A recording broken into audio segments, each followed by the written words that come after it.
Smoking causes cancer. Smoking kills. புகைப்பிடித்தல் புற்றுநோயை உண்டாக்கும் மற்றும் உயிரை கொல்லும். Consumption of alcohol is injurious to health. மது அருந்துதல் உடல்நலத்திற்கு கேடு. Subscriber real life incident inspired by subscribers. இந்த சந்தாதாரர்களின் உண்மை சம்பவம் உங்களால் உருவாக்கப்பட்டவை.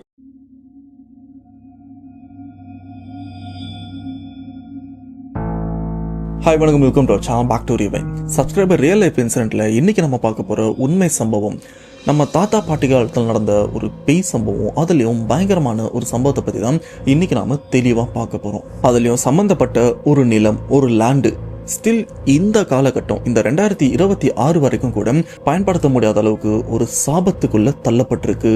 அந்த இடத்துக்கு போய் ஏதாச்சும் பண்ணா கண்டிப்பா அந்த குடும்பத்துக்கே ஒரு பெரிய பிரச்சனையும் வரும். ஐயோ, காப்பாத்துங்க காப்பாத்துங்க, நீ எங்க ஓடுற?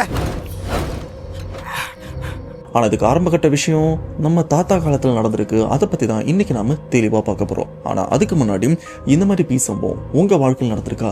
அப்படி நடந்ததுன்னா அதை நீங்க என்கிட்ட ஷேர் பண்ணணும்னு நினைச்சேன்னா டிஸ்பிளேல தெரியுற இந்த வாட்ஸ்அப் நம்பருக்கு உங்க லைஃப்ல நடந்த அந்த பீ சம்பவத்தை ஒரு வாய்ஸ் நோட்டா எனக்கு நீங்க ஷேர் பண்ணுங்க. அப்படி நீங்க ஷேர் பண்ணது உண்மை சம்பவம் உண்மையிலே தெரியலீங்க அந்த நான் கண்டிப்பா நம்ம சேனல்ல போஸ்ட் பண்றேன். ஸோ ஒரு பேசாம வீடியோல போலாம். நீங்க நம்ம சேனல் புதுசுனா மறக்காம சேனல் சப்ஸ்கிரைப் பண்ணுங்க, பெல் பட்டன் கிளிக் பண்ணுங்க. இப்போ நம்ம வீடியோல போலாம்.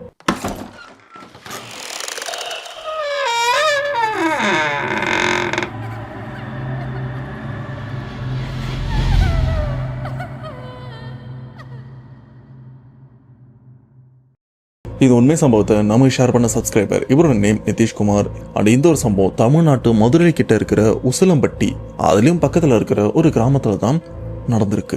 இந்த திகில் பேய் சம்பவம் இவருடைய தாத்தா, அதுலயும் கொள்ளு தாத்தா வாழ்க்கையில தான் நடந்திருக்கு. இது இந்த 1980-85 காலகட்டத்தில் தான் நடந்திருக்கு. அந்த சமயம் நிதிஷ்குமார் இவருடைய கொள்ளு தாத்தா, அவருக்கு 2 குடும்பம் இருந்திருக்கு, அதாவது 2 மனைவி இருந்திருக்காங்க. இது மட்டும் இல்லாம கொள்ளு தாத்தா இவங்களுக்கு சொத்து பத்துகள்லாம் நிறையவே இருந்திருக்கு.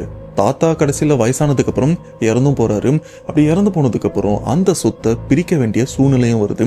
அதுலயும் முதல் தரத்து பசங்க ஏன் அப்பன் சொத்து எனக்கு தான் அப்படின்னு அவங்களுக்குள்ள அடிச்சுக்கிறாங்க. இந்த சொத்தை நாங்க வேற யாருக்கும் பிரிச்சு தர மாட்டோம் அப்படின்னு, அதாவது 2வது மனைவி இருக்காங்கல்ல, அவங்க குடும்பத்துக்கு பிரிச்சு தர மாட்டோம் அப்படின்னு ஒரு பெரிய சண்டையும் நடக்குது. சொல்ல போனா கடைசி வரைக்கும் அந்த 2ஆம் தரத்து குடும்பத்துக்கு ஒரு சொத்துமே ஒரு பைசாவும் பிரிச்சும் கொடுக்கல. இது எந்த அளவுக்கு பிரச்சனை ஆகுதுன்னு பாத்தீங்கன்னா, அந்த சமயம் ஊர் பஞ்சாயத்து ரொம்பவே ஃபேமஸ் ஆனது. ஊர் பஞ்சாயத்தை கூடி சொத்தை பிரிச்சு கொடுக்க சொல்லி சண்டையும் போயிட்டு இருக்கு.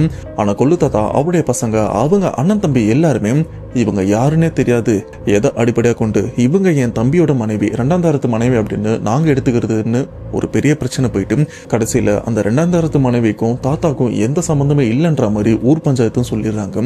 இதனால 2வது குடும்பம் என்ன பண்றாங்கன்னா, ரொம்பவே மன உளைச்சலாய் அவங்களுக்கு அந்த சமயம் தாத்தா தங்கறதுக்கு ஒரு இடமும் கொடுத்திருந்தாரு, அவங்க வீடு தான். இப்ப அந்த குடும்பம் என்ன பண்ணுதுன்னா, ரொம்பவே மனசு கஷ்டத்தோட அந்த வீட்டுக்குள்ள போயிட்டு கதவெல்லாம் சாத்திட்டு வீட்டுக்குள்ளேயே தீ குளிச்சு இறந்தும் போறாங்க. அதுவும் ஒருத்தர் இல்ல, அந்த 2ஆம் தரத்து குடும்பத்தை சேர்ந்த எல்லாருமே, மனைவியா இருக்கட்டும் பசங்களா இருக்கட்டும், ஒருத்தவங்க விடாம அந்த குடும்பமே அந்த வீட்டுக்குள்ளேயே எரிஞ்சு சாம்பலாயிடுறாங்க. இந்த ஒரு விஷயம் அந்த சமயம் நிதிஷ்குமார் இவங்க தாத்தாவோட குடும்பத்துக்கும் தெரிஞ்சு, சரி இதுக்கும் நமக்கும் பெருசா சம்மந்தம் இல்ல, அவங்க எப்படின்னா போட்டோம் அப்படின்னு அந்த ஒரு விஷயத்தை அப்படியே விட்டுறாங்க. இது மட்டும் இல்லாம அவங்க எரிஞ்சு இறந்து போனாங்கல்ல, அந்த வீடும் இதுவும் தாத்தா பேர்ல தானே இருக்கு, இதே நம்ம பிரிச்சுக்கலாம் அப்படின்னு இப்ப அந்த குடும்பம் தங்கி இறந்து போனாங்களா அந்த வீட்டை பிரிக்கிறத பத்தியும் இவங்களுக்குள்ள பேசிட்டும் இருக்காங்க. இப்படி சில நாட்களும் போய்கிட்டு இருக்கு. ஆனா இப்ப வரைக்கும் கொள்ளு தாத்தா அவங்க குடும்பத்துக்கு தெரியாது, இறந்து போன அந்த குடும்பத்தால நம்ம ஃபேமிலிக்கு பிரச்சனை வரப்போகுது அப்படின்னு. இப்படி சில நாட்கள் அந்த குடும்பம் இறந்து சில நாட்களும் போயிட்டு இருக்கு. அந்த சமயம் இப்ப நிதிஷ்குமார் அவருடைய தாத்தா இறந்து போயிட்டார்ல, தாத்தாக்கு அண்ணன் ஒருத்தர் இருக்காரு. அவருடைய பசங்கள்ல மூத்த மகன் ஒருத்தன் அன்னைக்கு ஒரு நாள் அந்த வீதி வழியா நடந்து வந்துட்டு இருக்காரு. கரெக்டா அந்த எரிஞ்சு போன அந்த வீட்டை கிராஸ் பண்ணும்போது அவருக்கு என்னாச்சுன்னு தெரியல, திடீர்னு அந்த வீட்டுக்குள்ளேயும் போயிடுறாரு. போனவருக்கு என்னாச்சுன்னு தெரியல. அந்த வீட்டில் இருக்கிறவங்க இப்ப இந்த எரிஞ்ச வீட்டுக்கு போனார்ல, அவரையும் தேடிட்டும் இருக்காங்க. ரொம்ப நேரம் தேடியும் ஆளையும் காணும். ஏன்னா யாருக்குமே தெரியாது இவர் இந்த வீட்டுக்குள்ளதான் இருக்காரு அப்படின்னு. இப்ப நிதிஷ்குமார் இவருடைய பெரிய தாத்தா பையன் காணாம போயிட்டார்ல, இந்த ஒரு விஷயம் ஊர் ஃபுல்லா தெரியவும் வருது. ஏன்னா போனவர் இன்னும் ஆளையும் காணும், எங்க போனாரு என்ன ஆனாருன்னு தெரியல. அவர் வழக்கமா போற இடத்துக்கும் போய் தேடி பார்த்திருக்காங்க, நண்பர்கள் கிட்டையும் கேட்டு பார்த்திருக்காங்க. ஆனா ஒரு விவரமும் கிடைக்கல. இப்படி சாயங்காலமா வந்தது. அந்த சமயம் அந்த எரிஞ்சு போன வீட்டு வழியா இவங்களும் தேடி போயிட்டே இருக்கும்போது அக்கம் பக்கத்துல இருக்கிறவங்க, என்ன இந்த வீட்டுக்குள்ள இருந்து ரத்தம் வெளியில வருது அப்படின்னு அந்த வழியா போறவங்க அந்த ரத்தத்தையும் பார்த்துருக்காங்க. பார்த்துட்டு பொறுமையா அந்த வீட்டுக்குள்ளேயும் போறாங்க. அப்படி போனவங்க அந்த இடத்துல ஒரு நபர் கீழே விழுந்திருக்கிறத பார்த்து அவர் அப்படியே திருப்பியும் பார்க்கறாங்க. பார்த்தா அவர் வாயில இருந்து ரத்தம்லாம் வழிஞ்சு சம்பவ இடத்துல இறந்தும் போயிருக்காரு. யாரா இவரு, இங்க எப்படி வந்தாரு அப்படின்னு கொஞ்சம் ஒத்து பார்த்ததுக்கு அப்புறம் தான் தெரியுது இறந்து போனவர் நிதிஷ்குமார் இவங்க பெரிய தாத்தாவுடைய மகன் அப்படின்னு. ஏன்னா இவர் தானே ரொம்ப நேரமா தேடிட்டு இருக்காங்க. இந்த ஒரு விஷயம் இவருக்கு தெரிஞ்சு அவங்க வீட்டாளுங்கிட்ட சொல்லும் போது வீட்டாளுங்க ரொம்பவே பதட்டத்தோட இந்த வீட்டுக்கும் வந்து பாக்குறாங்க. ஆனா என்ன பிரயோஜனம், அதான் ஆல்ரெடி இறந்துட்டார்ல. இப்ப இவங்க வீட்டாளுங்களுக்கும் ஊர் மக்களுக்கும் இருக்கிற ஒரு எண்ணம் என்னன்னா, இவன் எப்படி இந்த வீட்டுக்குள்ள போயிருப்பான், போனவனுக்கு என்னாச்சு, அதுலயும் ரத்தம் வந்து எடுத்து இறந்து போயிருக்கானே, இதுக்கும் இந்த வீட்டில் இறந்து போனவங்களுக்கும் ஏதாச்சும் சந்தேகம் இருக்குமா அப்படின்னு ஒரு கோணத்துல ஊர் மக்கள் பயந்தும் இருக்காங்க. ஆனா இது எதுவுமே தெரியாம இந்த குடும்பத்தினர் இவர் எப்படி இறந்து போனாரு, மேபி உடம்பு சரியில்லாம இறந்து போயிட்டாரோ அப்படின்னு அவங்க இந்த மாதிரி யோசிக்கிறாங்க. இப்படி பெரிய தாத்தா மகன் அவர் இறந்ததுக்கு அப்புறம் அவருடைய உடலை நல்லடக்கம் பண்றதுக்கான விஷயமும் பண்றாங்க. இறுதி மரியாதை எல்லாமே முடிஞ்சிருது. ஆனா இப்பவும் வீட்டாளங்களுக்கு இவர் எப்படி இறந்து போனார் அப்படின்னு ஒரு கேள்வி இருந்துட்டும் இருக்கு. ஆனா அப்ப வரைக்கும் பேய் பிசாஸ் அப்படின்ற ஒரு விஷயத்த பத்தி கொஞ்சம் கூட யோசிச்சும் பார்க்கல. இன்னொரு விஷயம் சொல்லணும்னா, இவங்க குடும்பத்துல இப்படி ஒரு மரணம் ஏற்படுறது இதுதான் முதல் தடவை. இப்படி அவர் இறந்த ஒரு சில நாட்களும் போயிட்டு இருக்கு. ஒரு சில நாட்களுக்கு அப்புறம் மறுபடியும் அவங்க குடும்பத்தை சேர்ந்த ஒரு நபர் அதே வீட்டுக்குள்ள ரத்தம் வந்து எடுத்து இறந்தும் போயிருக்காரு. அதே மாதிரி அமானுஷமா. இப்ப நிதிஷ்குமார் இவங்க தாத்தா குடும்பத்தினர் யோசிக்கிற விஷயம், இறப்புன்றது வந்து ஒரு இயற்கையான விஷயம் தான். இவர் வெளியில இல்லைன்னா நம்ம வீட்டுல இல்லைன்னா நம்ம வீட்டை சுத்தி இருக்கிற இடத்துல இறந்து போயிருந்தா சரி, அதை கொஞ்சம் கஷ்டப்பட்டாச்சு ஏத்துக்கலாம். ஆனா அந்த குடும்பம் தற்கொலை பண்ணி இறந்து போன அந்த வீட்டுல இதுக்கு முன்னாடி நம்ம வீட்டை சேர்ந்த ஒருத்தர் இறந்து போயிருக்காரு. இப்ப அதே வீட்டுல இன்னொருத்தர் இறந்து போயிருக்காரு, சேம் ரத்தம் வந்து எடுத்து. இதுக்கு பின்னாடி என்ன காரணம் இருக்கும் அப்படின்னு அப்பவும் இவங்க யோசிக்கிறாங்க. ஆனா அப்பவும் பேய் விஷயத்தை பத்தி எதுவுமே யோசிக்கல. சொல்ல போனா இது இவங்க குடும்பத்தோட 2வது மரணம். இப்படி அடுத்தடுத்து இவங்க குடும்பத்தை சேர்ந்த இன்னும் 2 ஆண்கள் அந்த வீட்டுல ரத்தம் வந்து எடுத்து இறந்தும் போறாங்க. இப்படி இவங்க குடும்பத்தை சேர்ந்த ஒரு 3-4 பேர் இறந்ததுக்கு அப்புறம் தான் அந்த குடும்பத்தினரே யோசிக்கிறாங்க, எங்கேயோ தப்பு இருக்கு. அதுலயும் நம்ம வீட்டு ஆண்கள் அந்த வீட்டுக்குள்ள போயிட்டு தான் மர்மமான முறையில இறந்தும் போறாங்க. இதுக்கு பின்னாடி கண்டிப்பா அந்த இறந்து போன குடும்பத்தோட ஆன்மா பேய் கண்டிப்பா சம்மந்தப்பட்டிருக்கும் அப்படின்னு இப்போ ஒரு மாந்திரிகரை நாடியும் போறாங்க. உண்மையிலே இந்த பிரச்சனைக்கு காரணம் தீக்குளிச்சு இறந்து போனாங்களே அந்த குடும்பமா அப்படின்னு. இப்ப மாந்திரிகரை வர வச்சு குறி கேட்கிற மாதிரி அவர்கிட்டையும் விஷயத்த சொல்றாங்க. அப்போ அந்த மாந்திரிகர் கணிச்சு சொல்ற விஷயம் இந்த குடும்பத்தையே அதிர்ச்சிக்குள்ளாக்குது. அது என்னன்னா, உங்க குடும்பம் சம்பந்தப்பட்ட இன்னொரு குடும்பம் ரொம்பவே மன கஷ்டத்தோட அந்த குடும்பத்தோட சேர்ந்து தீக்குளிச்சு இறந்தும் போயிருக்காங்க. அதுலயும் அம்மா அவங்களுடைய 2 பசங்க, அந்த 2 பசங்களுக்கு கல்யாணம் அவங்களுக்கு குழந்தைங்களும் இருந்திருக்கு. இப்படி ஒரு பெரிய குடும்பமே தற்கொலை பண்ணி இறந்தும் போயிருக்கு. அதுக்கு ஏதோ ஒரு விதத்துல உங்க குடும்பம் தான் காரணமா இருந்திருக்கு. இப்ப இறந்து போன அந்த குடும்பத்துல இருக்கிற அந்த ஆன்மா, துர்ஆன்மாக்கள் தான் உங்க குடும்பத்துல நடக்கிற இந்த இறப்புக்கு காரணமா இருக்கு. சொல்ல போனா இதன்படி உங்க குடும்பத்துல நிறைய சண்டைகள்லாம் ஏற்படும் அப்படின்னு அந்த மாந்திரிகர் சொன்னதுக்கு அப்புறம் நிதிஷ்குமார் இவங்க பெரிய தாத்தா, ஓ இதுக்கு நீங்க தான் காரணம் அப்படின்னு இப்ப அவரும் விஷயத்தை புரிஞ்சுக்கிறாரு. எதனால நம்ம குடும்பத்து ஆண்கள் அந்த வீட்டுல இறந்து போறாங்க அப்படின்னு எல்லாமே தெரிஞ்சிருச்சு. இப்ப இதன் மூலியமா அந்த ஆன்மாக்களை ஏதாச்சும் பண்ணணும் அப்படின்னு இந்த சமயம் யோசிக்கல. அப்ப பெரிய தாத்தா என்ன சொல்றாருன்னா, சரிங்கய்யா இதுக்கப்புறம் என்ன பண்ணுவோம் நான் பாத்துக்கிறேன், உங்களுக்கு வேலை முடிஞ்சிச்சு நீங்க கிளம்புங்க அப்படின்னு அவங்களுக்கு உண்டான தொகையை கொடுத்து அவரையும் அனுப்பிடுறாங்க. இப்ப பெரிய தாத்தா என்ன சொல்றாருன்னா, இந்த ஒரு விஷயத்த நான் பாத்துக்கிறேன், எனக்கு கேரளால ஒரு மாந்திரிகர் தெரியும், அவரை வர வச்சு இந்த பிரச்சனையை நான் சரி பண்ணிடுறேன், அது வரைக்கும் எல்லாருமே கொஞ்சம் அமைதியா இருங்க, குடும்பத்தோட கொஞ்சம் ஒற்றுமையா இருங்க அப்படின்னு தாத்தாவும் சில விஷயங்களும் சொல்லியிருக்காரு. இப்படி சில நாட்களும் போது, சொல்ல போனா ஒரு வாரமும் போது. அப்ப பெரிய தாத்தா என்ன பண்றாருன்னா, கேரளால இருந்து ஒரு மாந்திரிகரை வர வைக்கிறாரு. ஆல்ரெடி அந்த மாந்திரிகர் கிட்ட எல்லா விஷயத்தையும் சொன்னதுக்கு அப்புறம் மாந்திரிகர், நான் உங்க வீட்டுக்கு வரணும், அதுலயும் தீக்குளிச்சு இறந்து பண்ணாங்கல்ல அந்த வீட்டுக்கு போயிட்டு தான் சில விஷயங்கள்லாம் பண்ண வேண்டி இருக்கும், நான் இந்த தேதியில வரேன் அப்படின்னு அவரும் தேதி கொடுத்திருப்பாரு. அந்த தேதியில தான் இப்ப மாந்திரிகரும் கேரளால இருந்து மதுரைக்கும் வந்திருக்காரு. இப்ப அந்த மாந்திரிகரை கூட்டிட்டு தாத்தா இவங்க குடும்பத்தினர் எரிஞ்சு இறந்து போனாங்களே ஒரு குடும்பத்தினர் அந்த வீட்டுக்கும் போறாங்க. அந்த வீட்டுக்குள்ள போகும்போது தாத்தாவோட குடும்பத்தினர்லாம் கொஞ்சம் பயந்துருக்காங்க. ஏன்னா அந்த வீடு முன்னாடிய விட இப்ப பாக்குறதுக்கு ரொம்பவே அமானுஷமாவும் இருக்கு. அப்படிப்பட்ட வீட்டுக்குள்ளதான் எல்லாருமே அந்த இரவு நேரமும் போறாங்க. ஏன்னா அங்கதான் சில பூஜைகளும் பண்ண வேண்டி இருக்கு. இப்ப அந்த வீடு எரிஞ்சு ஒரு மாதிரி அலங்கோலமா இருக்கும்ல, அதுல ஒரு பகுதி அந்த வீட்டோட நடுப்பகுதியை வந்து சுத்தப்படுத்துறாங்க. அதுலயும் அந்த மைய பகுதியில இந்த மாந்திரிகம் சம்பந்தப்பட்ட கோலங்கள், மாந்திரிகம் சம்பந்தப்பட்ட சில பொருட்கள் எல்லாம் அந்த இடத்துல சுத்தி வைக்கிறாங்க. நடுவில் இந்த அக்னிகுண்டம் அப்படின்னு எல்லா விஷயத்தையுமே ரெடி பண்ணி இப்ப மாந்திரிகர் அந்த இடத்துல உட்காந்து ஒரு பெரிய யாகமும் பண்றாரு. இதன் மூலியமா அந்த வீட்டுல இறந்து போன ஆன்மாக்களை இந்த இடத்துல வர வச்சு அதை தன்னுடைய கட்டுக்குள்ள கொண்டு வரதுக்காக தான் ஒரு பெரிய பூஜையே நடந்துட்டு இருக்கு. ஆனா ரொம்ப நேரம் முயற்சி பண்ணியும் அங்க இருக்கிற ஆன்மாக்கள் தன்னுடைய கட்டுக்குள்ளேயும் வரல. அதுக்கு பதிலாக அந்த இடத்துல சில பொருட்கள் எல்லாம் தூக்கி அடிச்சு அந்த மாந்திரிகம் சம்பந்தப்பட்ட விஷயத்த கலைக்கிறதுக்கும் முயற்சி பண்ணிருக்கு. அது திடீர்னு கருமைகள்லாம் சூழ்ந்து அந்த இடத்துல காத்துல அடிச்சு அங்க இருக்கிற பொருட்கள் எல்லாம் கலையும் வச்சிருக்கு. ஆனா மாந்திரிகர் ரொம்பவே கஷ்டப்பட்டு அந்த பூஜையை ஓரளவுக்கும் எடுத்துட்டு வந்துடுறாரு. கடைசி அங்க இருக்கிற ஆன்மாக்களை எப்படியும் இந்த இடத்துக்கும் கொண்டுட்டு வந்தும் நிறுத்திடுறாரு. நிறுத்தி தான் வச்சிருக்காரே தவிர இன்னும் அதுகளை அடக்கவும் இல்லை.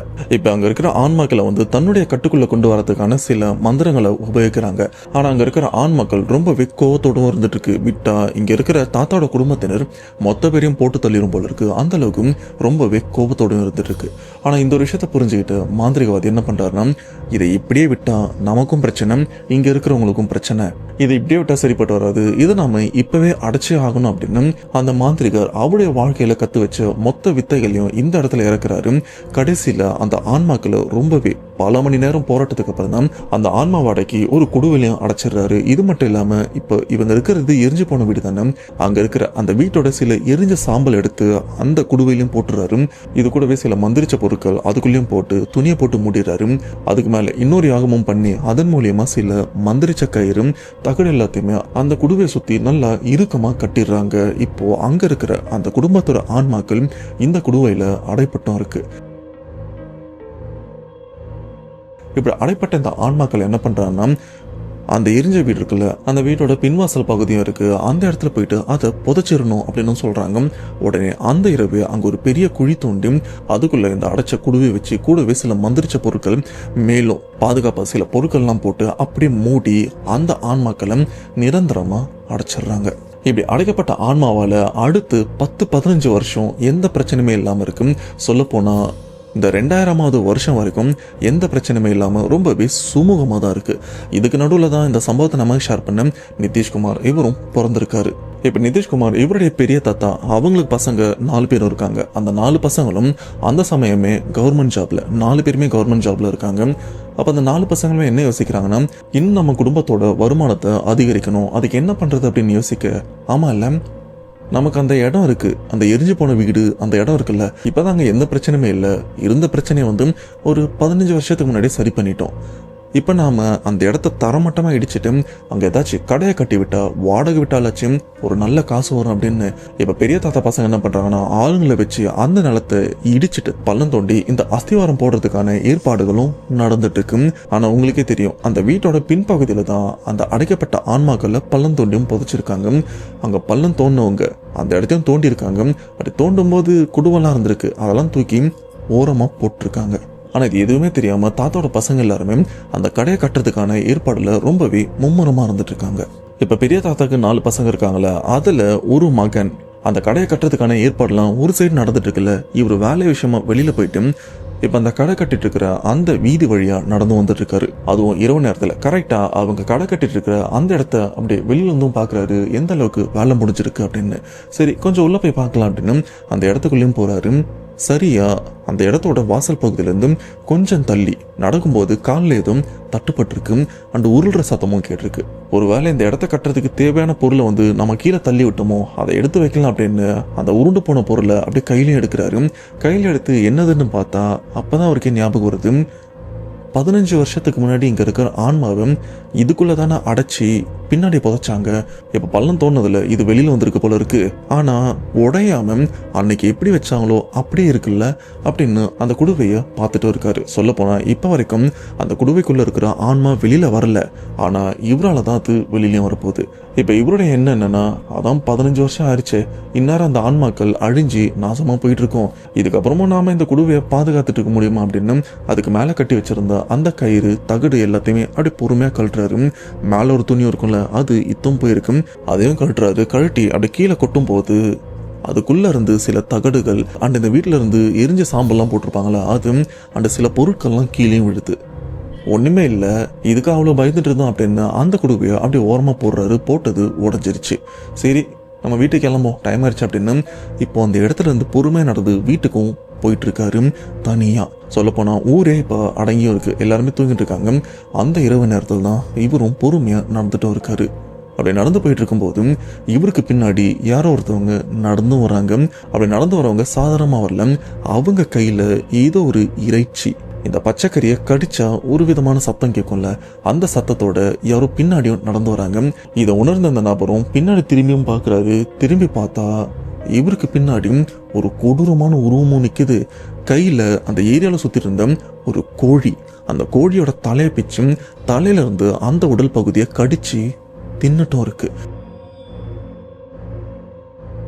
இப்படி பார்த்தவர் அலறி அடிச்சுட்டு அந்த இடத்த விட்டு வேகமாக ஓடுறாரு. ஓடினவர் வீட்டுக்கு வந்துடுறாரு. அந்த வீட்டில் இருக்கிறவங்களாம் கேட்குறாங்க, என்ன ஆள் பார்க்கறதுக்கு ஏதோ பார்த்து பயந்த மாதிரி இருக்கு, ஏதோ ஒன்று துரத்திட்டு வந்ததாகவும் நீயும் பதறி ஓடி வந்த மாதிரி இருக்கே அப்படின்னு வீட்டில் இருக்கிறவங்களாம் கேட்க, ஆனால் இதை சொன்னால் வீட்டில் இருக்கிறவங்க நம்புவாங்களான்னு தெரியாது, அதனால இதை பற்றிலாம் சொல்ல வேண்டாம் அப்படின்னு, இல்லை நாய் துரத்திச்சு அதனால தான் வேகமாக ஓடி வந்துட்டேன் அப்படின்னு அப்படி சமாளிச்சிடறாரு. இப்படி அந்த இரவும் போது எந்த பிரச்சனையுமே இல்லை. இதுக்கு அடுத்த நாள் பெரிய தாத்தாக்கு 4 பசங்க. அதுல ஒருத்தர் நைட்டு பேய் சம்பவத்தை பார்த்துட்டாரு.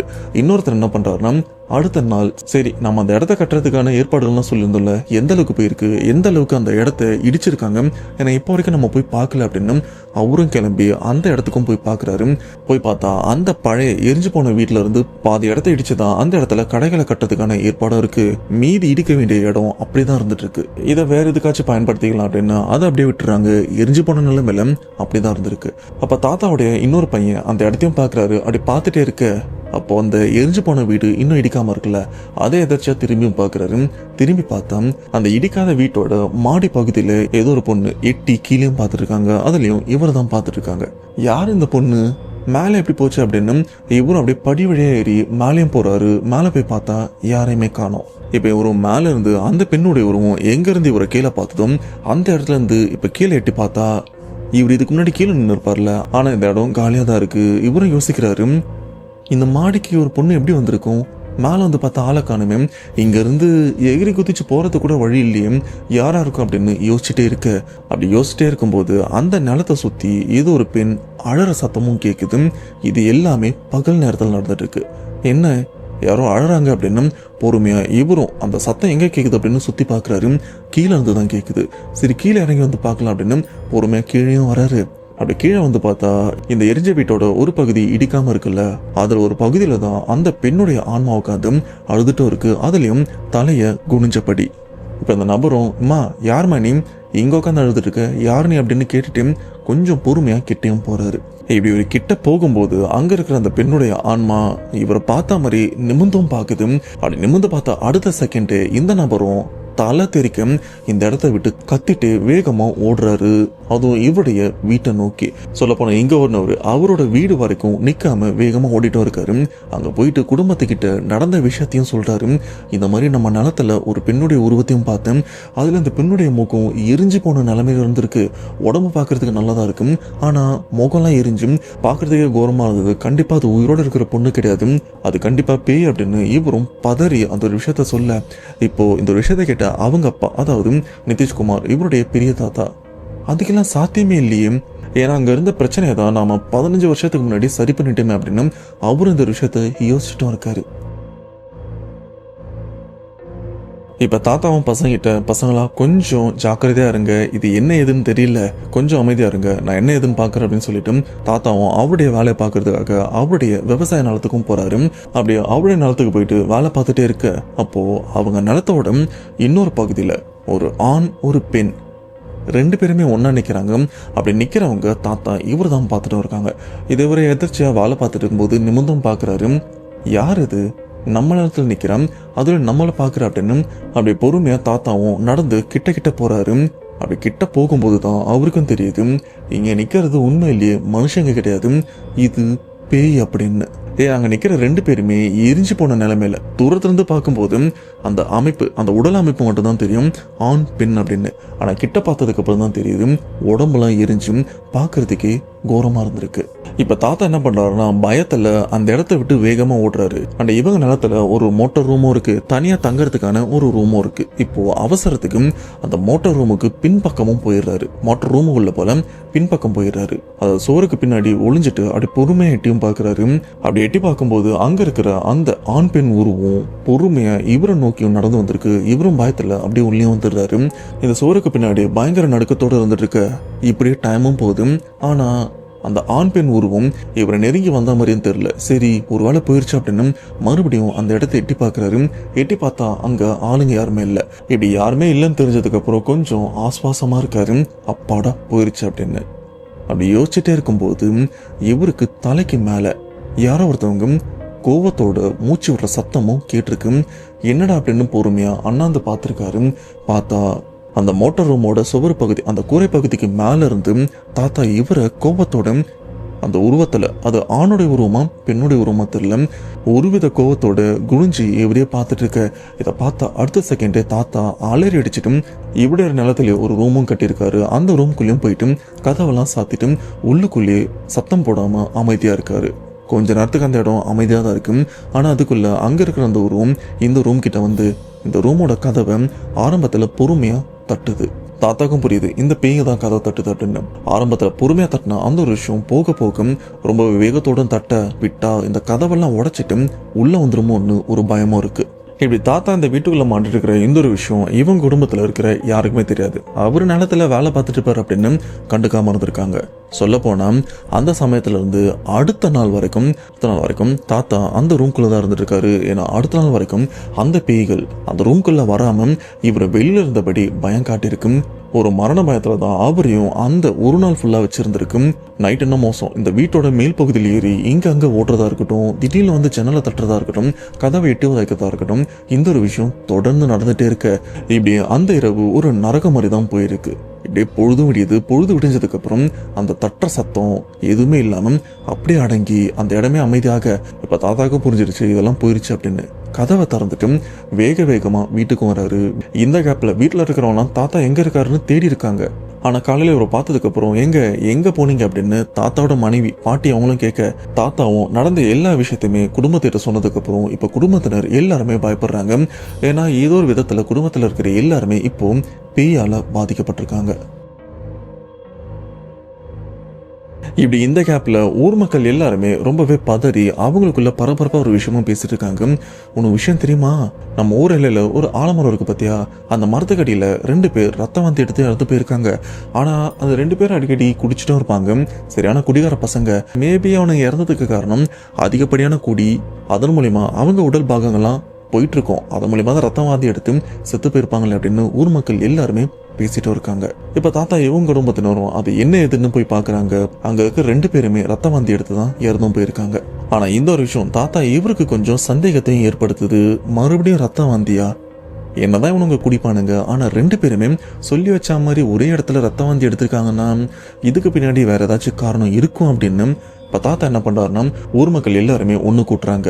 சில தப்பான விஷயங்கள்லாம் நடந்துட்டு இருக்கு. அது ஊர் மக்களான நீங்க பார்த்துட்டு தான் இருக்கீங்க. இப்ப நாம என்ன பண்ண போறோம்னா நம்ம ஊர் சார்பா நம்ம ஊர் கோவில்ல நம்ம சாமிக்கு ஒரு பூஜை, ஒரு பெரிய நல்ல திருவிழா மாதிரி ஒரு பூஜை பண்ணி ஆடுலாம் வெட்டலாம் அப்படின்னு ஊர் மக்கள் கிட்ட பேச ஊர் மக்களும் அதுக்கு சம்மதம் கொடுத்துடுறாங்க. உடனே அந்த ஏற்பாடெல்லாம் நடந்துட்டு இருக்கு. அடுத்த நாளே கோவில்ல இப்ப ஆடும் வெட்ட போறாங்க. இதுல நிதிஷ்குமார் இவங்க பெரிய தாத்தா தான் அந்த ஆடை வெட்டவும் போறாரு. 2 பக்கம் கயிறு கட்டி ஆடை நல்லா இழுத்தும் பிடிச்சிட்டு இருக்காங்க. இப்போ தாத்தா இவரும் நல்லா வேண்டிட்டு ஆட்டோட உடம்புல மஞ்சள் தண்ணிலாம் ஊத்தினதுக்கு அப்புறம் தாத்தாவும் ஒரு பெரிய வேண்டுதலோட அந்த கத்தியை ஓங்கி அந்த ஆட்டோட கழுத்தை நோக்கி வெட்டவும் வராரு. அப்படி ஓங்கும் போது பாத்தீங்கன்னா திடீர்னு கத்தியை கீழே போட்டு நெஞ்ச பிடிச்சிட்டு கீழேயும் உட்காந்துறாரு. இது அக்கம் பக்கத்துல இருக்கிற எல்லாருமே பார்த்து ஐயோ இவருக்கு என்னாச்சு அப்படின்னு கிட்ட ஒன்று சேரும்போது பார்த்தீங்கன்னா அந்த சமயம் அவர் வாயிலிருந்து ரத்தமும் ஊத்துது. ரத்தம் வாந்தி எடுத்து சம்பவ இடத்துலயே இறந்தும் போயிடுறாரு. இந்த ஒரு விஷயம் ஊர் மக்களே பயமுறுத்திருக்கு. ஏன்னா ரொம்பவே திடகாத்திரமா இருந்த பெரிய தாத்தா ரத்தம் வாந்தி எடுத்து இறந்தும் போயிருக்காரு. கொஞ்ச நேரத்துல அவருடைய உடலை அந்த கோவில இருந்து அப்புறப்படுத்தி தூரமாக எடுத்துட்டு வந்துடுறாங்க. இப்போ தாத்தாவோட குடும்பத்தினர் என்ன யோசிக்கிறாங்கன்னா ஒரு 15 வருஷத்துக்கு முன்னாடி அந்த பேய்களை அடக்கிறதுக்காக கேரளாலேருந்து ஒரு மாதிரி கூட்டு வந்திருப்போம்ல, மறுபடியும் அவரை கூப்பிடும். அவர் வந்தாதான் இங்கே என்ன பிரச்சனை நடக்குதுன்னு நமக்கும் தெரியும், அவரை வர வைங்க அப்படின்னு ஒரு பக்கம் அவரை வர வைக்கிறதுக்கான ஏற்பாடுகள் நடந்துட்டு இருக்க, இந்த பக்கம் தாத்தா இறந்தும் போயிட்டாரு, இதுக்கப்புறம் ஒன்றும் பண்ண முடியாது, அவரை நல்லபடியாக அடக்கம் பண்ணணும். ஆனால் ஒரு சைடில் கோவில் திருவிழா அப்படின்னு போயிட்டும் இருக்கு. இவர் இறந்ததுனால கோவில் சம்மந்தப்பட்ட விஷயத்தை நிறுத்த முடியாது. அதனால உடனே தாத்தாவை நல்லடக்கம் பண்ணிடலாம் அப்படின்னு அவசரமா அவரை அடக்கம் பண்ணிட்டு இருக்காங்க. இப்ப பெரிய தாத்தா இறந்த சோகத்துல அவருடைய 4 பசங்களும் இருந்துட்டு இருக்க. அதுலயும் அந்த 4 பசங்கள்ல மூத்தவர் என்ன பண்றாருன்னா, அவங்க அப்பா இறந்த சோகத்துல அப்படியே கொஞ்சம் தனிமையில இருக்கணும் அப்படின்னு அவங்க தோட்டத்தோட ஒரு பகுதிக்கும் போறாரு. தனியா தான் போறாரு. போனவர் ரொம்ப நேரமா ஆளையும் காணும். என்ன இவன் போனவன் என்ன ஆளை காணும், ரொம்ப நேரம் உட்காந்து அங்கேயே அழுதுட்டு இருக்கானோ அப்படின்னு இப்ப நிதிஷ்குமாரோட அப்பா மாமா இவங்க 2 பேருமே அவரை தேடி அந்த பக்கமும் போறாங்க. ஆனா தேடின வரைக்கும் ஆளையும் காணும். ஆனா இந்த தோட்டத்துக்குள்ளதான் இருக்கணும் அப்படின்னு அவங்களுக்கும் புரியுது. இதனால 2 பேருமே பொறுமையா அந்த பக்கம் தேடியும் பாக்குறாங்க. அப்படி தேடி பார்க்கும்போது தான் ஒரு அதிர்ச்சியான விஷயமும் தெரியுதுன்னு சொல்றதை விட கண்ணார பாக்குறாங்க. ஏன்னா அந்த தோட்டத்து பகுதியில் ஒரு மோட்டார் ரூமும் இருக்கு. மோட்டார் ரூம்ல வாசலும் இருக்கு. அந்த வாசல் கிட்ட தான் அந்த மூத்த மகன் படுத்துட்டும் இருக்காரு. என்ன இவன் அப்பா இருந்த சோகத்துல இங்க படுத்துட்டு இருக்கானே அப்படின்னு நிதிஷ்குமார் இவருடைய மாமா போயிட்டு அவர் எழுப்புறாரு. அண்ணா இங்க என்ன பண்ணிட்டு இருக்க, ஏஞ்சோ அப்படின்னு தட்டி பாக்குறாங்க. அசைவும் இல்லை. என்ன இவரு அசைவு இல்லாம படுத்துட்டு இருக்காரு அப்படின்னு கொஞ்சம் அவருடைய உடலை நகர்த்தி பாக்குறாங்க. நகர்த்தி பார்த்தா வாய் ஃபுல்லா ரத்தமா இருக்கு. கடைசியில் இவரும் ரத்தம் வந்து எடுத்து அந்த இடத்துல இறந்தும் போயிருக்காங்க. இதை பார்த்தவங்க மாமா ஐயோ அண்ணன் இறந்துட்டியே அப்படின்னு அவருடைய உடலை பிடிச்சி கதறிட்டும் இருக்காரு. இப்போ இந்த இடத்துல நிதிஷ் அவங்க அப்பா இதை பார்த்த அதிர்ச்சியில் என்ன பண்றதுன்னு தெரியாம அப்படி திகைச்சு போய் நிற்கிறாரு. அந்த இடத்த அந்த தோட்டத்தை சுத்தி பார்க்கறாரு. பார்த்தா அந்த மோட்டார் ரூம்ல இருந்து கொஞ்சம் தள்ளி 2 பேர் நிற்கிறாங்க. யார் இது அப்படின்னு பொறுமையா குனிஞ்சு பார்த்தா ஒரு ஆணுடைய உருவம் ஒரு பெண்ணுடைய உருவமும் இருக்கு. ஏய் யார் இது அப்படின்னு லைட்டா கொஞ்சம் கிட்ட போய் பார்க்கறாரு. கிட்ட போய் பார்த்தா உடம்பெல்லாம் எரிஞ்சு பார்க்கறதுக்கு மாறி ரணக்கொடூரமா இருக்கு. நிதிஷ் அவங்க அப்பாவுக்கு புரிஞ்சிருது இது வேற இது அப்படின்னு. சரி என்ன எதுன்னு பார்க்கலாம் அப்படின்னு இன்னும் நெருங்கி போகலான்னு முயற்சி பண்ணும்போது அங்க இருக்கிற அந்த 2 உருவமே இவரு கண்ணு முன்னாடி மறைஞ்சும் போயிருது. இப்ப நிதிஷ்குமார் அவங்க அப்பாவும் அந்த உருவத்தை பார்த்தார்ல, மறைஞ்சிருச்சுல, அந்த அதிர்ச்சியில அந்த இடத்துக்கு போகாம அப்படி திரும்பி இப்ப இவர் இறந்து போயிருக்காருல அங்க வரலான்னு பார்த்தா, ஆனா நிதிஷ் அவங்க அப்பாவுக்கு அந்த உருவம் நின்ன அந்த இடத்துக்கு கீழே யாரோ படுத்துட்டு இருக்கிற மாதிரி இருக்கே அப்படின்னு ஏதோ ஒரு உருவமும் தெரிஞ்சிருக்கு. என்ன இது யாரோ படுத்துருக்காங்க, அது ஒரு 2 பேர் படுத்துருக்காங்க. ஒருவேளை அந்த பேயா இருக்குமா? இப்பதான் நம்ம கண்ணு முன்னாடி மறைஞ்சது, இப்ப திடீர்னு கீழே படுத்துருக்கு, ஒண்ணுமே புரியல அப்படின்னு அப்படி பொறுமையா நடந்தும் போறாரு. கொஞ்சம் கிட்ட போய் பார்த்தா அந்த இடத்துல வெள்ளை வெஷ்டி வெள்ளை சட்டை போட்டுட்டு 2 பேர் கீழே விழுந்திருக்காங்க. இது பார்க்கறதுக்கு நம்ம வீட்டு ஆளுங்க மாதிரி இருக்கு அப்படின்னு கிட்ட போறாரு. போய் பார்த்தாதான் தெரியுது இப்ப இந்த இடத்துல மூத்தவர் இறந்து போயிருக்காருல, அவருடைய அடுத்து 2 தம்பிகள் இப்ப இந்த இடத்துல சேம் ரத்தம் வந்து எடுத்து இறந்தும் போயிருக்காங்க. அதாவது இப்ப பெரிய தாத்தா இறந்து போனார்ல, பெரிய தாத்தாக்கு 4 பசங்க இருக்காங்க. மூத்த மகன் இறந்து போயிட்டாரு. அடுத்து 2 இளைய மகனும் இறந்து போயிட்டாரு. ஒருத்தர் மட்டும்தான் இப்ப அந்த இடத்துல உயிரோட இருக்காரு. இப்ப இந்த ஒரு விஷயம் காட்டு தீ மாதிரி ஊர் ஃபுல்லா பரவும் ஆரம்பிக்குது. இப்ப இதுக்கு நடுவுல கேரளால இருந்து ஒரு நம்பூதிரியை வர வச்சிருப்பாங்கல்ல, 15 வருஷத்துக்கு முன்னாடி கூட அங்க இருக்கிற பேய்களை அடக்கியிருப்பாரு. அவரும் இந்த கேப்ல ஊருக்கும் வந்துடுறாரு. அது நிதிஷ் அவங்க அப்பா தான் அவரையும் கூட்டிட்டு வீட்டுக்கு வந்திருக்காரு. வந்ததுக்கு அப்புறம் தான் மாந்திரிக்கு தெரியுது நம்மள வர சொன்னவங்களே இப்போ உயிரோட இல்லை அப்படின்னு. சரி இதுக்கு பின்னாடி என்ன காரணம் இருக்கு, இதை நம்ம ஃபர்ஸ்ட் தெரிஞ்சுக்கணும், அப்பதான் அடுத்து என்ன பண்ண முடியும் அப்படின்னு மாந்திரிகரும் அந்த ஒரு விஷயத்த கணிக்கவும் ஆரம்பிக்கிறாரு. இப்படி கணிச்சிட்டு இருக்கும்போது இறந்து போன பெரிய தாத்தாக்கு 4 பசங்க சொல்லியிருப்பேன், 3 பேர் இறந்து போயிருப்பாங்க. இன்னும் ஒருத்தர் மட்டும்தான் உயிரோட இருக்கார்ல, அவரே அந்த இடத்துல ஆளை காணும். டேய் இவன் எங்கடா போனோம், இவனுக்கு ஏதாச்சும் ஆயிரப்போகுது அப்படின்னு இப்ப அந்த கடைசி பையனை தேடிட்டும் இருக்காங்க. மணிக்கணக்கில் தேடிட்டும் இருக்காங்க. கடைசியா வர வழி இல்லை அப்படின்னு மாந்திரிகிட்ட, ஐயா கடைசி பையன் எங்க போனான்னு தெரியல, அவனுக்கு ஏதாச்சும் ஆச்சுன்னா ரொம்பவே கஷ்டம், தயவு செஞ்சு அவன் எங்க இருப்பான்னு கொஞ்சம் கணிச்சு சொல்ல முடியுமா அப்படின்னு கேட்க, மாந்திரிகரும் கண்ணை மூட்டாரு. கண்ணை மூடி இந்த கிராமத்தோட ஒரு பகுதியோட பேரை சொல்லி அந்த இடத்துல ஒரு பெரிய கிணறும் இருக்கும், அந்த கிணத்துல போயிட்டு உடலை தேடுங்க கிடைக்கும் அப்படின்னு மாந்திரிகர் இந்த ஒரு வார்த்தையை சொன்னதுக்கு அப்புறம் இந்த குடும்பத்தோட மனநிலைமை எப்படி இருக்குன்னு கொஞ்சம் யோசிச்சும் பாருங்க.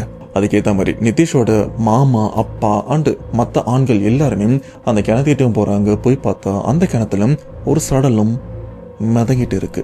இப்ப இதோட விபரீதம் என்ன அப்படின்னு அந்த மாந்திரிகருக்கும் புரிஞ்சு 15 வருஷத்துக்கு முன்னாடி அடைக்கப்பட்ட ஆன்மா தான் இப்ப வெளியில வந்து இந்த குடும்பத்தை படாத பாடுபடுத்தி இத்தனை உயிர் பலிகளையும் வாங்கியிருக்கு. இதை இப்பயே நாம மறுபடியும் அடைச்சாகணும் அப்படின்னு அதுக்குண்டான பூஜை ஏற்பாடுகள்லாம் உடனுக்குடனே பண்ணி அந்த ஆன்மாக்களும் இந்த இடத்துக்கும் வர வைக்கிறாங்க. வர வச்சு இதோட இது எல்லாத்தையுமே நிறுத்திங்க, இத்தனை பலி வாங்கிட்டீங்க, இதோட போதும் நிறுத்திடுங்க அப்படின்னு சொல்ல, ஆனா அந்த ஆன்மாக்களும் இல்ல, எங்களுக்கு இதெல்லாம் பத்தாது, இந்த மொத்த குடும்பத்தையும் நாங்க பலி வாங்கணும் அப்படின்னு ரொம்பவே ஆவேசமாவும் ஆக்ரோஷமாவும் கத்திட்டு இருக்கு. சொல்ல போனா மாந்திரிகரும் அந்த சமயமே அந்த ஆன்மாக்களை கட்டுப்படுத்துறதுக்கான முயற்சியில இறங்குறாரு. ஆனா அது எல்லாமே தோல்வியில தான் முடியுது. ஏன்னா இது எல்லாமே ஆல்ரெடி கட்டுப்படுத்தி அதுல இருந்து வெளியிலே வந்திருக்கு. இப்போ அதோட ஆக்ரோஷம் பலம் ரொம்பவே அதிகமா இருக்கும். இப்ப மாந்திரிகர் என்ன சொல்றாருன்னா, என்னால இந்த ஆன்மாக்களை முழுமையா கட்டுப்படுத்த முடியாது, ஆனா தற்காலிகமா கட்டுப்படுத்த முடியும். அதன் மூலியமா இங்க இருக்கிற ஆன்மாக்களை கட்டுப்படுத்தி மறுபடியும் இந்த குடும்பம் எந்த இடத்துல இறந்து போச்சு அதே இடத்துல இதை புதைக்கணும். அப்படி புதைச்சா இந்த பிரச்சனைல இருந்து நீங்க வெளியில வர்றதுக்கு நிறைய வாய்ப்புகள் இருக்கு அப்படின்னு மாந்திரிகரும் சொல்றாரு. இப்ப குடும்பத்தினரும் தயவு செஞ்சு அந்த ஒரு விஷயத்த வேகமா பண்ணவும் சொல்றாங்க. மாந்திரிகரும் அதுக்கு முன்னாடி அந்த விஷயத்த வேகமா பண்ணிட்டும் இருக்காரு. இப்ப நினைச்ச மாதிரி அந்த ஆன்மாக்களை மறுபடியும் 2வது முறையா அடைச்சிடறாரு. ஆனா ரொம்பவே கஷ்டப்பட்டு தான் அடைக்கிறாரு.